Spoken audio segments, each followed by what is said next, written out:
you all for taking time out of your busy schedules to join us today. My name is Heather Hopwood with the USDA's Food and Nutrition Service, and I work on the team responsible for implementing CEP at the national level. And I'm joined today by my FNS colleague, Adam Race, who works out in our Denver office. And we're also very excited to have our guest speaker, Julie Lasserre, who is the Nutrition Services Coordinator of Operations with Liberty Public Schools in Liberty, Missouri. Prior to working in Liberty, Julie partially implemented CEP in the El Paso Independent School District in El Paso, Texas, and she's going to share her experiences with us today.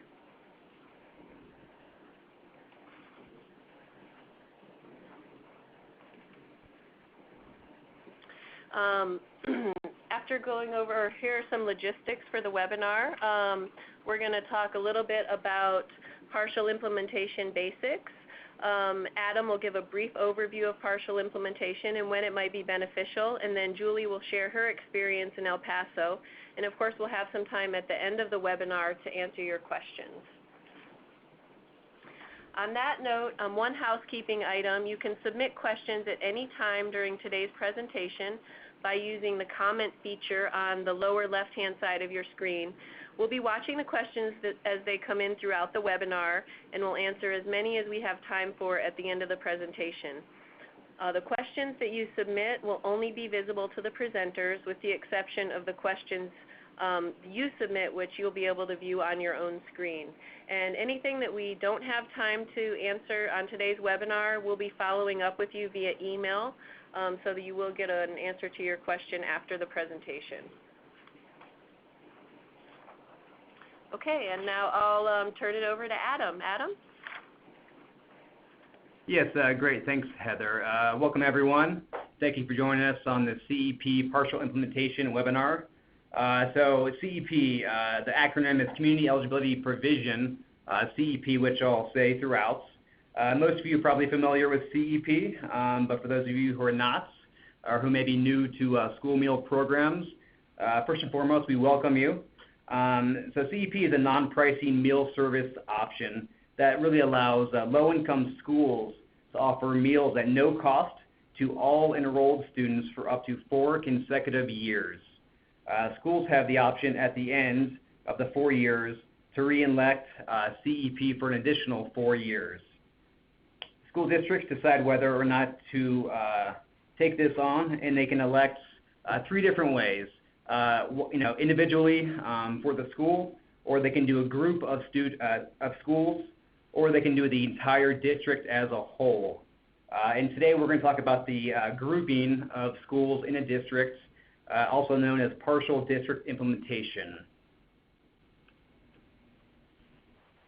So partial implementation really may be beneficial if there are pockets of poverty in your district, meaning that some, but maybe not all, schools are eligible to participate in CEP. Electing CEP only for the eligible schools can make CEP more financially viable and allows you to target nutrition assistance to the most vulnerable students in your district. Partial implementation is also a great way to try CEP if decision makers and stakeholders, such as school boards and superintendents, are really wary of adopting CEP for the entire district. And they're really trying to test out if CEP is right for their district as a whole. So CEP's flexibility to allow different groups of schools or even individual elections really makes this possible. So some of the math, some of the calculations involved with figuring out if certain schools or groups of schools are able to start CEP. So in CEP, both eligibility to participate and the federal reimbursement is based on the identified student percentage. And so you'll hear that acronym is ISP, as you can see on the screen there, which is the number of enrolled students who are categorically eligible for free meals because they participate in certain federal assistance programs, such as SNAP, which is known as food stamps, or because they're identified as homeless, runaway, migrants, or foster children. So all those groups of students are on the top line of that formula there, identified students. So in this example you see on your screen here, if a school district wants to elect CEP for, say, 3 schools out of 10, just for an example, to calculate the ISP, the district would add the number of identified students at each school and divide the sum of the total enrolled students at each of those 3 schools they're trying to throw into a group together. So the ISP for this group, you can see there on the bottom right in yellow, is 67.62%. So they are eligible because the ISP needs to be at least 40% to adopt CEP. The federal reimbursement for all schools will be based on the group's ISP. Schools, groups, or districts with an ISP of 62.5% or greater receive the free reimbursement for all meals served, making CEP most financially beneficial for these schools. CEP is a great option for the group in this example because they're way above the threshold of 62.5, as I just mentioned. So they would have 100% federal free reimbursements for these 3 schools that are in a group for CEP together. So now I'll turn it over to Julie Lasserre, who will provide a more in-depth overview of partial district implementation. To give you a brief overview, she is a registered dietitian with Liberty Public Schools in Missouri with over 20 years of experience in child nutrition programs. Hello, everyone. I'm excited to share with you about partial implementation because I know it can work. I did it so successfully in El Paso, in the El Paso Independent School District.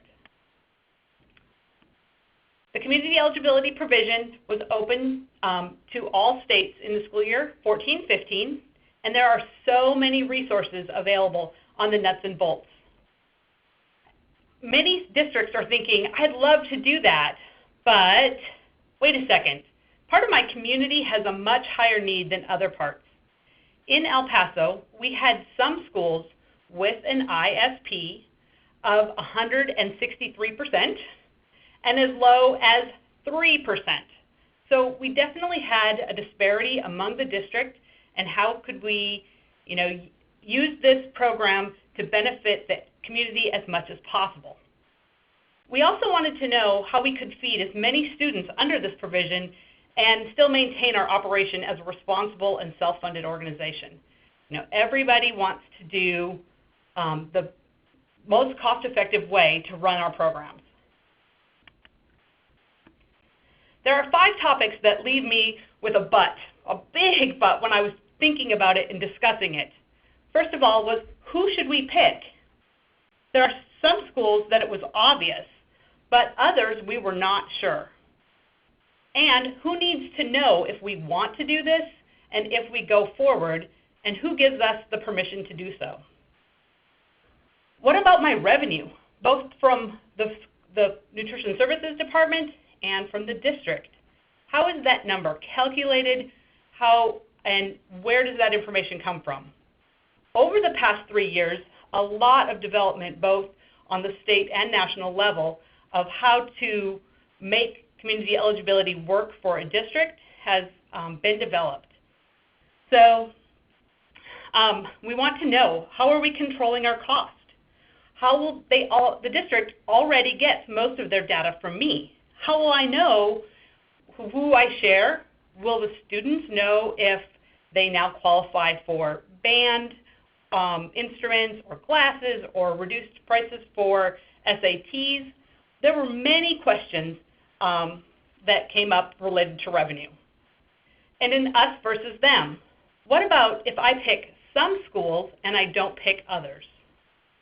The biggest thing that came forth on that is that parents generally understood that some programs are available at some schools and not at others, that we have expertise coming in from teachers or programs that are available, and that really did, it was a much smaller issue or concern than I thought originally. And then there is just the what if. There seems to be so many what ifs with this. What if all of the students come? What if no one comes? What if my freezer gets too full? What if I have to change my delivery schedule? Will parents complain? Will teachers complain? Is there enough room in the cafeteria? Change is so hard, and our industry is constantly growing. Over the past 20 years, I have seen a lot of change in school meals, but nothing like we have experienced in the last 5. So the good news is, if you haven't implemented partial community eligibility, there are a lot of people who have, and they have already gone first. So I hope you'll join us in trying partial implementation. So one of the big things is we wanted to be a champion for feeding more kids. We felt that we did what we do best, and that's feed kids. How could we do so? One, we wanted to have faster approval, better direct certification of students. We wanted more communication, both from the district level, from the school board level, and with our parents. This really did force us out to the community to discuss and encourage people to understand how our program worked. There were also legislative concerns. How was the funding going to come down to the district? How was that funding going to be distributed to the campuses? How would some of the campuses get it if we did it one way with half on community eligibility and the other half not? So just a quick review about El Paso Independent School District. It has about 60,000 students, and about 70%, sometimes only 68% of them were free or reduced prior to community eligibility. It's a unique community in that it has a large military base within the district property. 85 schools, and in a community that has 3 large districts.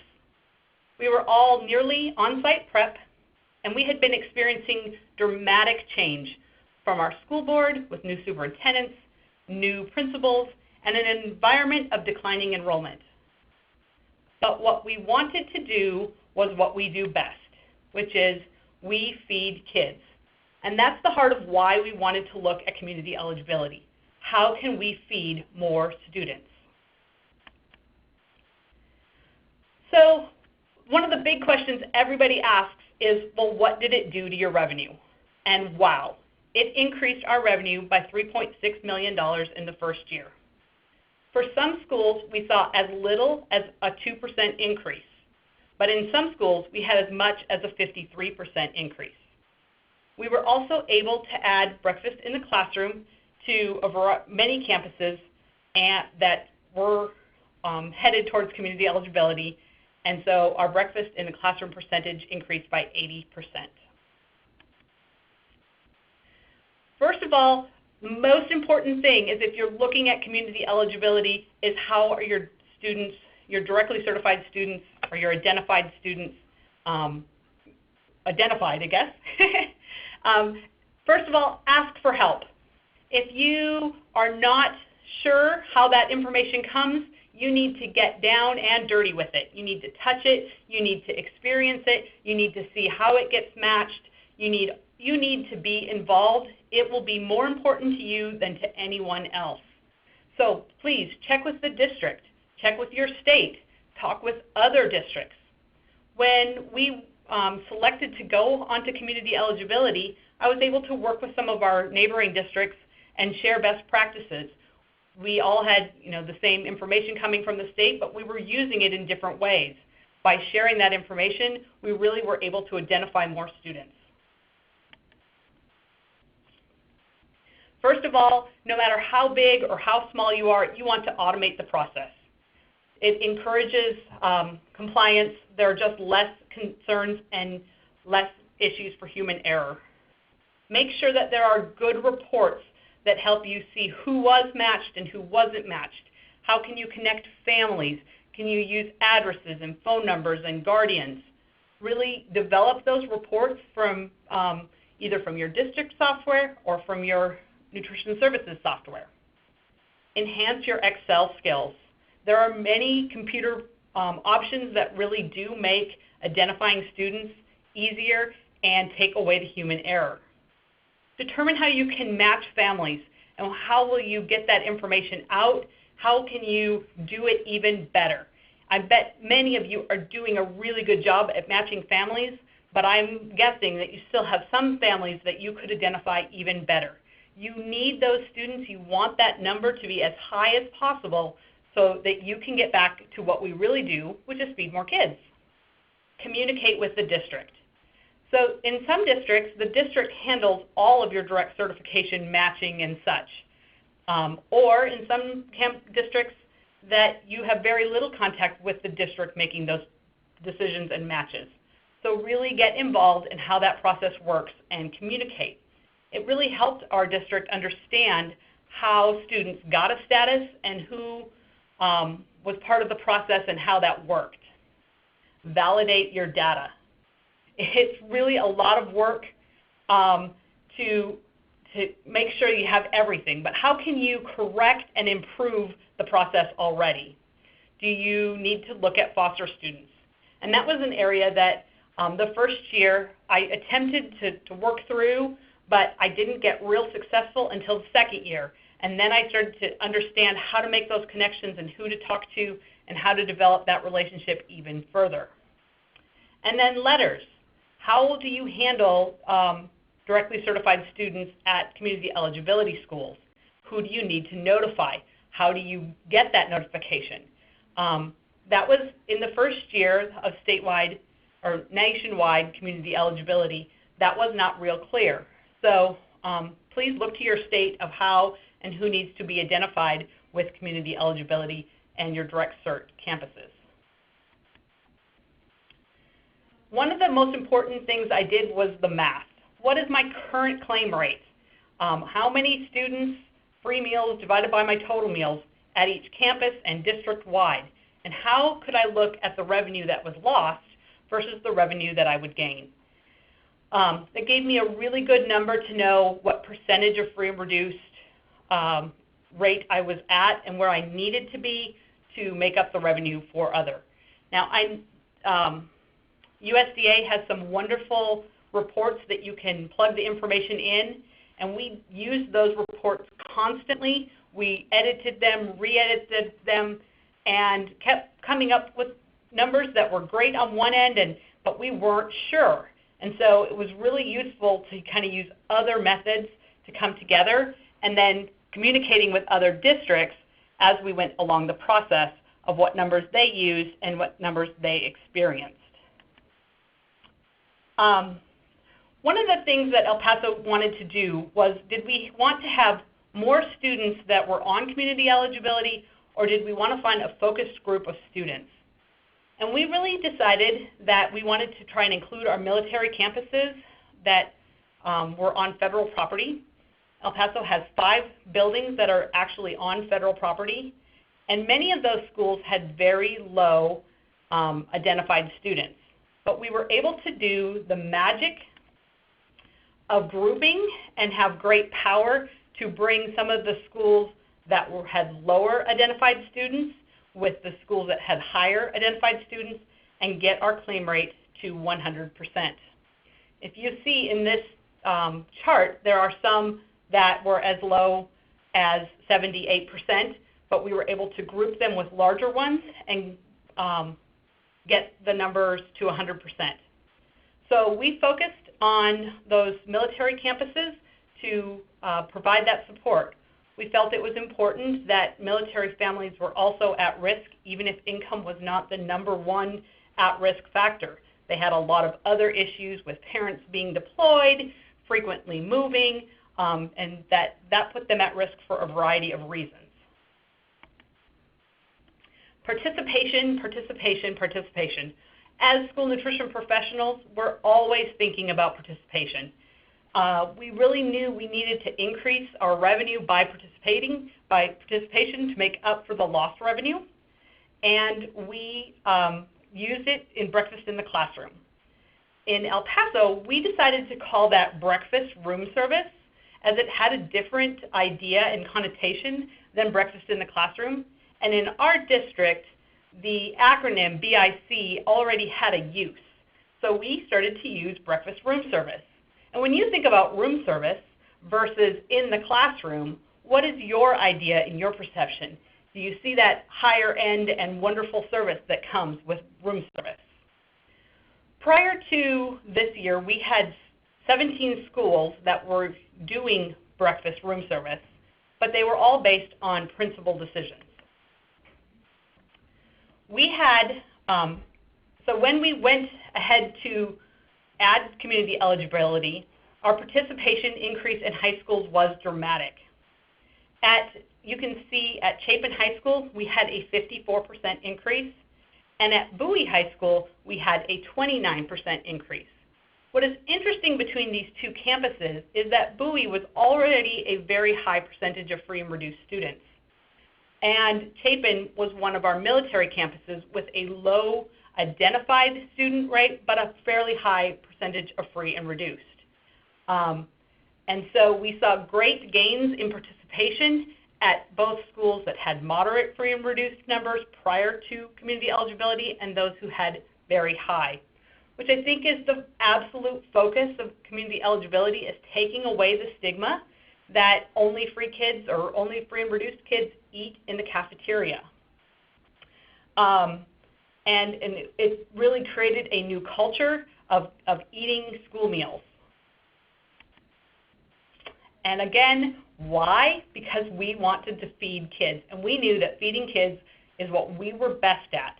And we are not best at doing the paperwork. We were not best at all of the stuff that had to go on the outside, but we knew we were really good at feeding those kids. So let's do what we do best, and what brings our employees the most reward. Is checking an application and processing that the most rewarding for our cafeteria staff? I don't think so. I think most of them are really excited about feeding kids. So leading up to this, USDA visited our school board and encouraged them to support us in increasing breakfast participation. That year, our school board made a mandate that we would offer breakfast room service in all schools that participated in community eligibility. Which means, I'm sorry, I jumped slides, but we went from having 17 schools doing breakfast room service to having 56 doing breakfast room service. When you're going to make this decision, who do you need to notify? You need to use your best communication skills and develop your staff to communicate with everybody that they can possibly involve. Your school board needs to know. Your budget departments, your external funding or your Title I funding, your student services, the technology department, principals, teachers, parents, and even human resource. I sat down and really tried to figure out how much does an application cost us. I determined that it cost me at least $10, probably more, but when I evaluated the cost of preparing and translating them, preparing mailing costs and printing costs, distributing and promoting them, employees to support parents, times to check and follow them up, transportation back and forth, reviewing them, confirming them, filing, software, storage. There is a lot of time and effort spent on an application. So what kind of a difference can that make? Other things we did was really look at our revenue versus participation. And again, it let us feed kids. We wanted those students to eat, and how could we do so? This year was also the Smart Snacks regulation really started to hit schools, and we had to look at what would happen to our revenue related to a la carte sales. We were also in the middle of renovating cafeterias to encourage students to want to be in our schools and in our cafeterias. We developed some new menu concepts of different lines and different bars and different ideas for serving. How could we use technology better versus mailing and printing? And how could we be sure it was reaching all of the people that were necessary?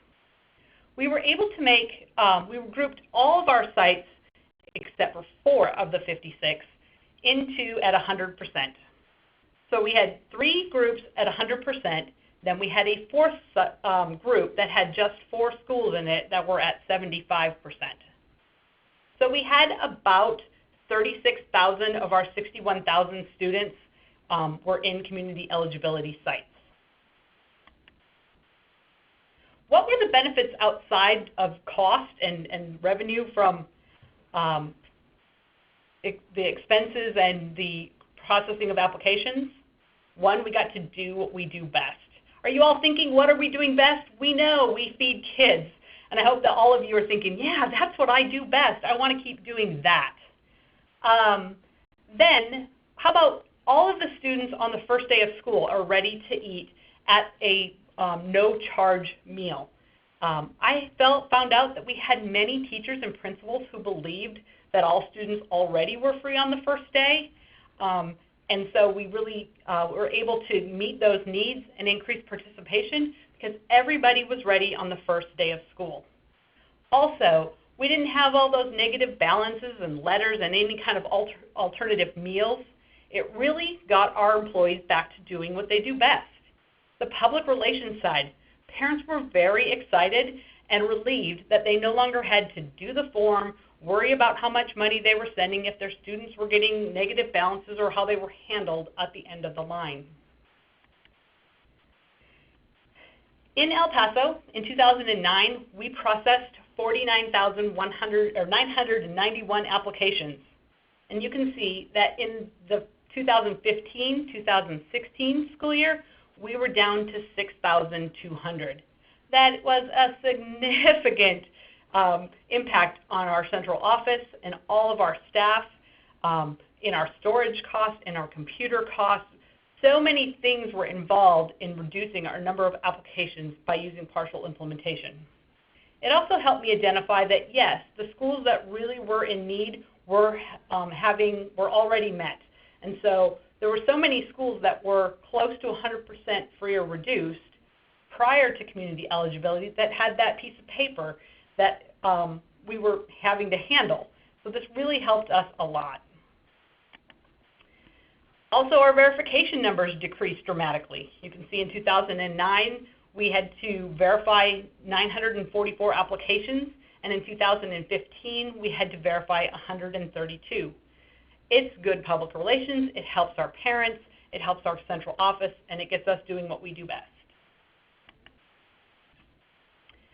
There were a lot of discussions, especially including human resource.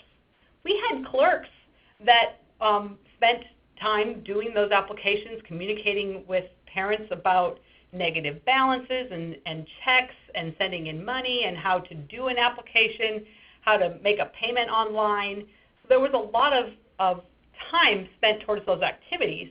And so we had to evaluate what their role was and what their job description was, and then what new things they needed. Like we required them now to have a food handler's card. They had to wear the uniform as they were moving more towards food prep instead of central office or front office school function. And then they were doing very little money handling and computer and typing skills. So some of the evaluation processes of hiring and then throughout the year were not necessary because they weren't doing those same kind of skills. Funding issues for the district. Please check with your state. There are a lot of resources out there. There are lots of very defined policies now. In 2014, 2015, that wasn't necessarily true. And so we were working through and communicating with both on the state level and on the federal level to identify what was going to happen to Title I funding, what was going to happen to technology funding and state funding, and how would that be distributed. But find a way to do this. Don't let this one thing be what stops your district from feeding more kids. El Paso took an awesome way of looking at it, and they said as long as we can at least get the same amount of funding for our free and reduced students, we will run forward and continue this. It really gave them a support to know not only will our funding turn out fine, but we'll be feeding all of these kids and taking away all that burden from families. It was a great, great decision that came from the district administration. The district took over for our community eligibility sites on dealing with their funding. In the first year, they had a couple of important people retire right at the last moment, those that I had been communicating with for 18 months. and it was critical for them, and they were very stressed out the first year. They worked very hard, and it really did improve our communication, both from the campus level and from the district level. In the end, it resulted in an increase in the state compensatory funding, and they were very happy with our decision to use community eligibility. So how that formula is figured out, you should really evaluate and discuss, and it will build bridges like you can't believe. Please, please, please work on your communication. It did also involve new issues about how we shared statuses and between departments and who was on direct cert and how that information came down. You also need to look at some of your policies. What are your policies for cashiering? What are your needs for your software programs? How will you distribute both forms and information? How do you record information from breakfast room service or lines? Does this allow you to serve more mobile? What kind of sharing of data? How does that data, the timing of it? What things are transferred between students, and when a student transfers from one campus to another, how do you handle that? USDA has come out with great guidance, and I'll discuss that later, but that was an issue to begin with, and it's now been resolved. You need to look at your human resource ones, and then when students are visiting other campuses. Transfers and visitors has much improved. Starting in this year, contracting entities provide carryover eligibility to students transferring from a community eligibility to a non-community eligibility school, and both during and between school years. This is great news. You just need to make sure that if you are a large district or even a small district, that you have the ability to track that well, to accommodate that, and we had to involve our software to help us address that, and it was stressful at first. But again, many districts have already led the way, so don't worry, it's there. You can do it. We did observe quite a few enrollment shifts. Some of our community eligibility schools were very close to non-community eligibility schools. There are many things that influence school enrollment, but we spoke with parents, and many of them said that community eligibility was a factor in their decision in enrollment.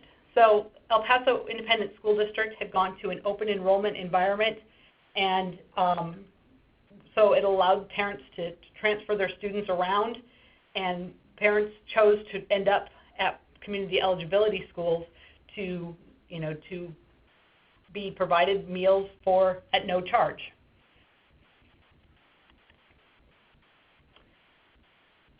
So the us versus them. We had 27 complaints or questions. Most of them were really questions. I can only think of about 3 because I really did funnel all of them through me from the campuses and then up back to me about why does one school have this and the other school doesn't. We did have some families who might have elementary students who were community eligibility and middle school students who were community eligibility, but not having their high school student be, and so they had to fill out an application for some of the students in their families. I felt like out of 60,000 students, 27 questions or complaints was very manageable. One of the things I really worked on was training and communicating that both from principals and on the campus level, so everybody knew what to say and how to explain that. And then I gave managers just a little script so that they could explain it well. And the concept that some schools offer bilingual education and some schools don't. Some schools have a Lego class, and some schools have an art class. Some schools are able to have PE or recess for this amount of time, and others aren't, based on the needs of their community or their building. So there was a few questions, but they were really manageable, and most parents just wanted to understand. I can remember those 3 that got angry with me quite clearly, but we all know how that works in child nutrition programs.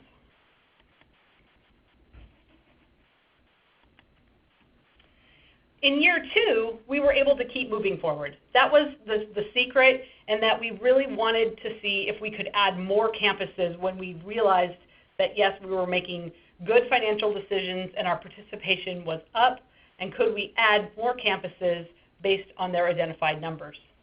And as I stated, I also got better at doing foster students, and so we were able to shift our numbers around and remake groups and added 4 sites, and we were able to look at participation in the groups versus the claim rate. So the 4 campuses that were in the smaller group at 75% had the largest increase in participation. So we determined it was in our best interest to move those into a higher claim rate and move some of those that were not having as much participation increase into a lower claim rate. So it worked out well and allowed us to maximize our revenue for community eligibility. El Paso will never be able to add all of its sites. As I stated, we had some schools with as low as 3% of identified students, and we really had to address food consumption and waste. We wanted to be sure that it wasn't going in the trash and that students knew that they didn't have to take an entree to add to their meal. They could just have milk, a bread and the juice, or a fruit and a hot roll and some vegetable dippers. So we wanted to look at what could we do that kept them coming and what kept them interested in eating school meals, and created that culture that school meals was just part of their day, breakfast and lunch. Because really, this is what we do, right? We feed kids, and that's what we really wanted to work on, was how can we feed more kids? You do need to bring the correct people to the table. And Heather? Great. Thank you so much, Julie. Adam, I'm going to hand it over to you to continue the discussion about bringing the right people to the table. Okay, great. Thanks, Heather. Thanks also, Julie. So this slide here, basically, this are some of the key people that you should be bringing to the table, as you can read there, to really talk about CEP. Stakeholders there talk about CEP early and often. We highly, highly recommend that.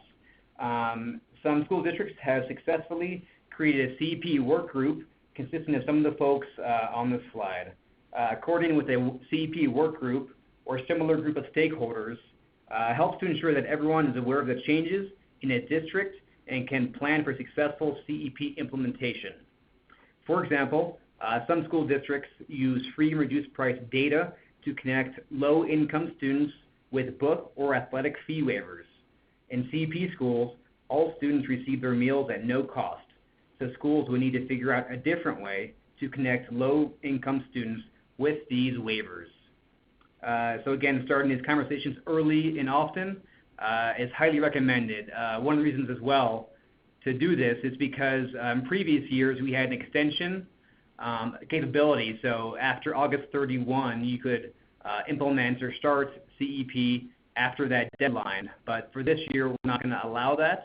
So you really need to have these conversations right now, really, as early as and often, figure out if you're going to go CEP before the new school year starts this upcoming year. Clear communication is critical, as you can read there. As Julie pointed out, it is very important for successful partial implementation.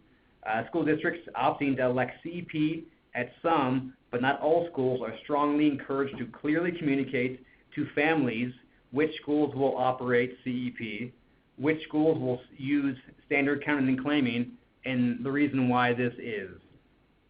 This is really important for students transitioning from a CEP school to a non-CEP school. For example, if a student is in elementary school that is in a CEP status, but then moves on to middle school and they are no longer CEP status, this can really cause a lot of confusion among the households and the student as well. So again, having this lines of communication is very, very vital. So we recommend when explaining partial district implementation to households, we highly encourage districts to explain a few points here. Number one, CEP is a school-specific benefit similar to STEAM, and STEAM is the acronym STEAM. Language immersion. Another point is nutritional quality is the same for meals served at CEP and non-CEP schools. So there's no difference in quality of food for the either or school. It's all the same. It's more of the back-end administrative stuff that is the difference. Third point, CEP is most financially viable in schools that serve predominantly low-income students. And the fourth point that should be pointed out to these households is that CEP saves the school district time and money by streamlining meal service. These are some resources and flexibilities that we have provided for these districts that are going to go partial or group. One is the single household income form.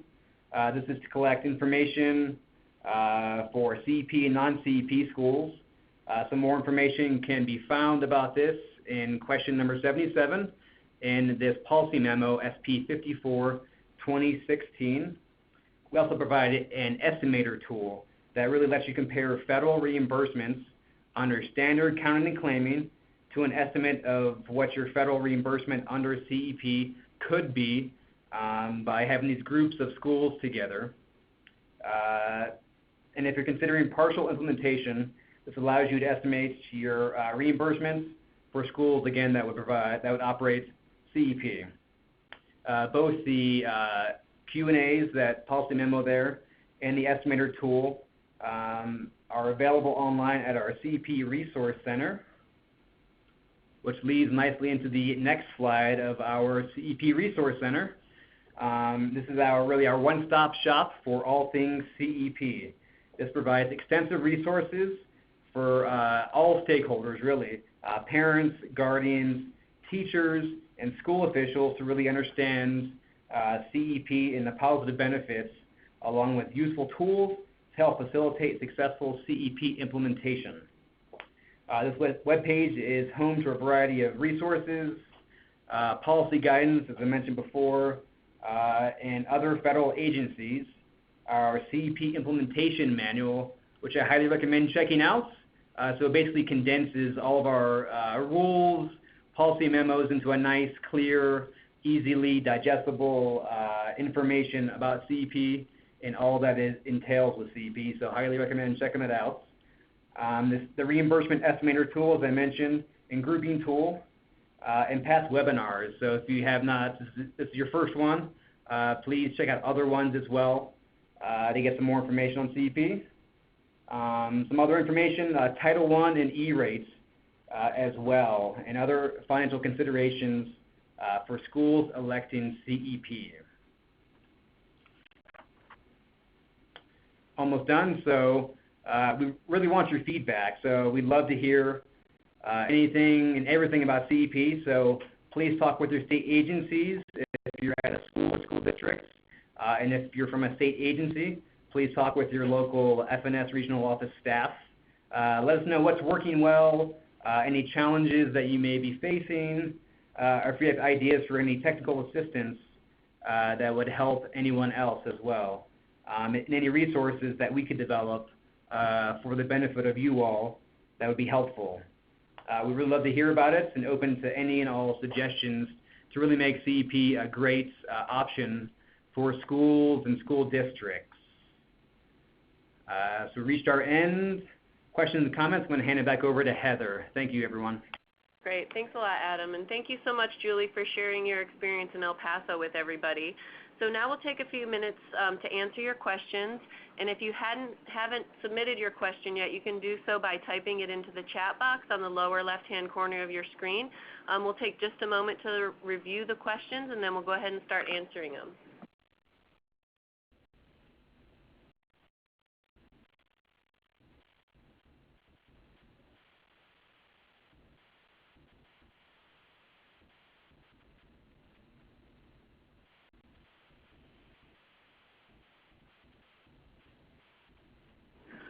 Okay, Julie, we have a couple questions for you that we'll go ahead and start with. The first one is, how did the fund balance look? Did you make more money district-wide due to greater participation and the decrease in office personnel to process applications? We ended up having about a real even year. We didn't, because we started breakfast room service in 56 campuses, we had to purchase a lot of equipment to do so. We modified our menus and increased our breakfast offerings, and then we had staffing to provide all those extra meals. So we really had a pretty even year. We didn't necessarily add to our fund balance, but we were in a healthy fund balance environment going into the offering of community eligibility. Okay, great, thank you. And next question, how did you get information about foster students? So the first year, I tried to work through the district and use how they were getting information and use them like I would use them for migrant. But I quite quickly identified that their data was not as accurate as I required and needed it to be. When I looked at it, I found some students that had already been adopted, so they were no longer considered foster students. The district still were carrying them in that way. So I opted to not use their data the first year, and then I worked with our local agencies to identify the students and get them to provide me a list so that I could use the list that way instead of working through it with the district or from individual families. Okay, thank you. Next question, were there any barriers as far as getting all the information, any IT issues? And then someone wondering what software does El Paso use for nutrition services? Yes, there were barriers, but they were good barriers. I mean, it sounds funny to say that, but they really encouraged us to reach out and communicate and build bridges outside the department. It encouraged us to look at how we were getting our information and how the district was using that information. Then I talked about foster students. It really helped me work hard with other, how the direct cert list came from the state and how we matched up that data, and then how the district provided us data. So it really made us look at data accuracy from both ends of the district. And then technology. You know, originally the requirement wasn't, it was encouraged that if a student transferred from one campus to another that status carry with them, and it wasn't required. So we really worked to have our cafeteria managers be part of a checkout system when the student left the campus, that if they were leaving a community eligibility campus, that cafeteria manager then handed them an application and said, meals at this campus have been free and at no charge, but when you go to another campus within the district, you may end up needing to fill out an application. And again, working on that communication. So our cafeteria managers had to work with the front office to be sure that when a student left the campus that the cafeteria manager was involved in the conversation.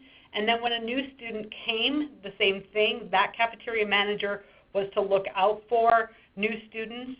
I identified a way that the reporting in the software could say when a student was added to their campus, so they could print that list first thing in the morning and then know which students they needed to identify who had transferred within the district. Because we also had a lot of parents and kids who moved throughout the year. So that really helped.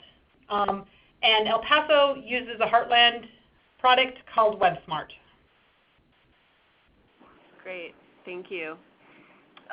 Could you have served all the schools in El Paso through CEP? Is that something that you guys thought about?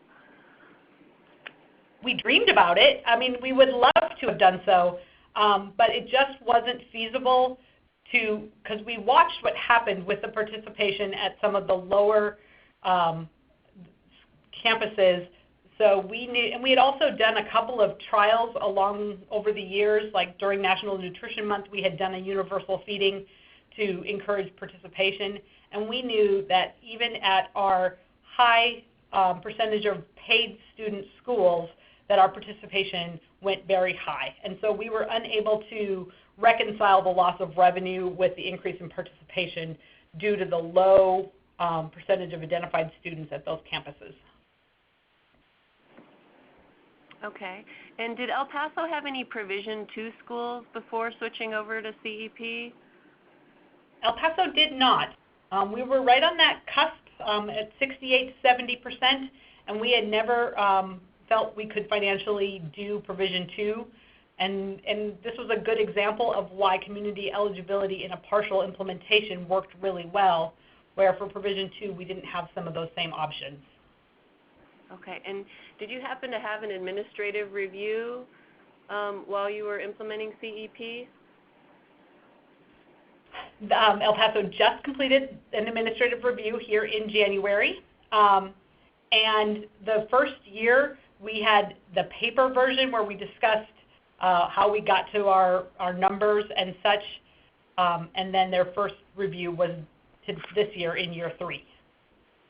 Okay, great. Thank you.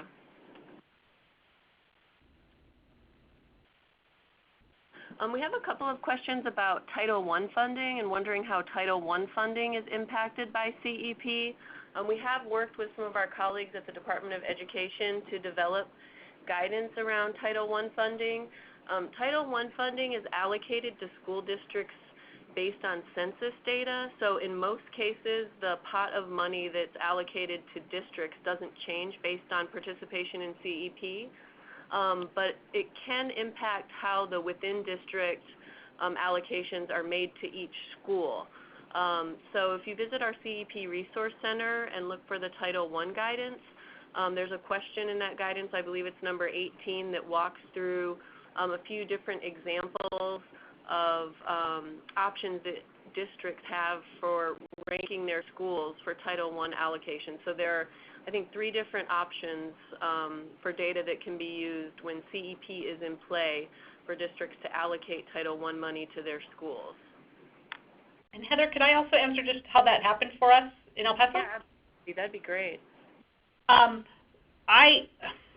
I received so many questions and I worked with so many people that I really became an expert in how that Title I funding worked. And I was surprised to find how many district administrators didn't understand that it was distributed based on census data and that, you know, how it worked and that there were a variety of different ways that that money could be distributed. So although it wasn't directly related to school meals, I became an expert in that information just in being able to communicate and share with principals and help everybody understand that it was a good decision. It was easy to understand, and it was a nice resource to be able to explain and show people how it worked and that it was very workable for our district. Great. Another similar question is how is E-rate calculated for partial district implementation? And very similar to Title I, we've worked with colleagues over at the Federal Communications Commission to develop guidance around E-rate. And CEP schools can use their claiming percentage, which is the ISP times 1.6. That's what gets entered into the E-rate discount calculation template.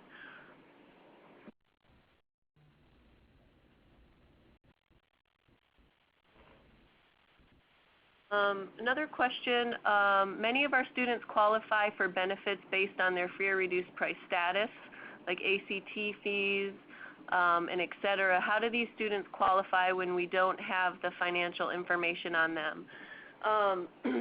This is, why we stress the importance of communication with a lot of different officials at the school district level and folks that you typically share your free and reduced price data with. Because it's important to figure out a way that those benefits can still get to the students without the free and reduced price application information. So I don't know, Julie, how did you all disseminate benefits for CEP students without the application data? It is a great question, and it immediately came up as we were discussing it, and that you're right, communication. So in El Paso, the district decided to do an income collection document that they did during registration, and so they were identifying students who were of economic need on their end. They were doing the paperwork, they were collecting it, and they also didn't have all of our federal regulations related to that information. And so they created their own method of sending out letters and identifying students who qualified for other programs like, reduced college admissions, ACT scores, who gets new glasses, all of those programs. And it really actually made it easier that we were not providing any information. We never had any questions of how that information was distributed and who had access to it, because the district was collecting it on their own, and the counselors were intimately involved in the process the entire time. Great. Yeah, we know some states, have implemented an alternate income form too, and like Julie mentioned, a lot of times they can be much simpler than the school meal application. We've seen some that have simply ranges of incomes with check boxes so that they're very easy for households to fill out, and the districts still get the information that they need to disseminate any benefits to students. Other alternatives that don't involve any paperwork, some districts use the direct certification list or the identified student list or things like that in order to avoid additional paperwork.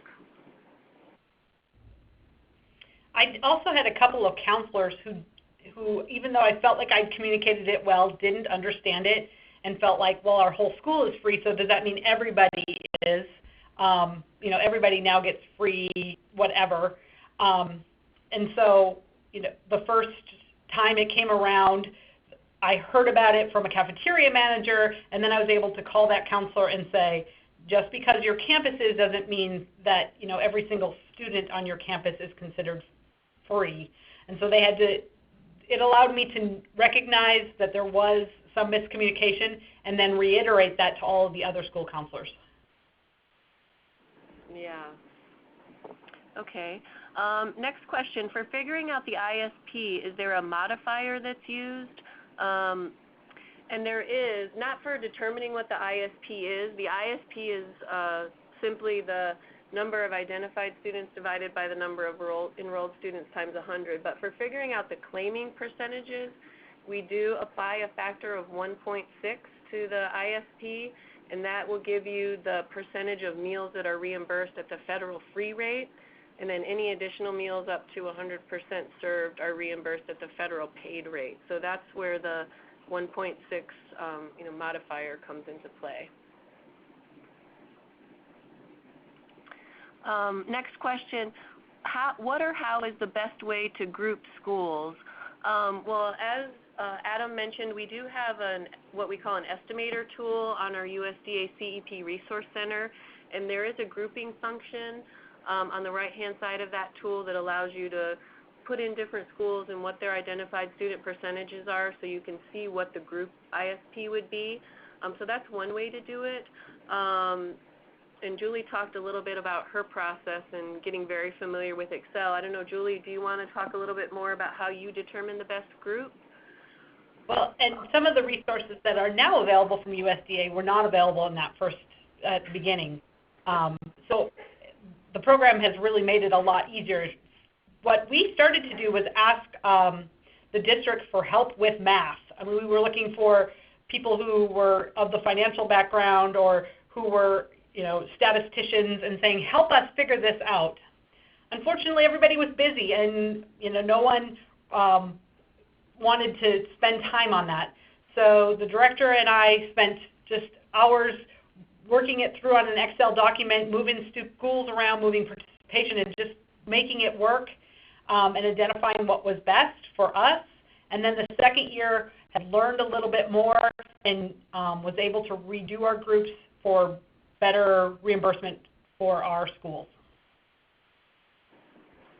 Great, thank you so much. Well, we're at the top of the hour. I want to be respectful of everybody's time. If we didn't have an opportunity to answer your question, we'll be contacting you via email in the coming weeks to provide you with an answer to your question. And I just want to say a final thank you to our panelists. Thank you so much, Julie and Adam, for a great webinar. And thank you all to everyone in the audience for joining us. And we hope you all have a great afternoon. Thank you.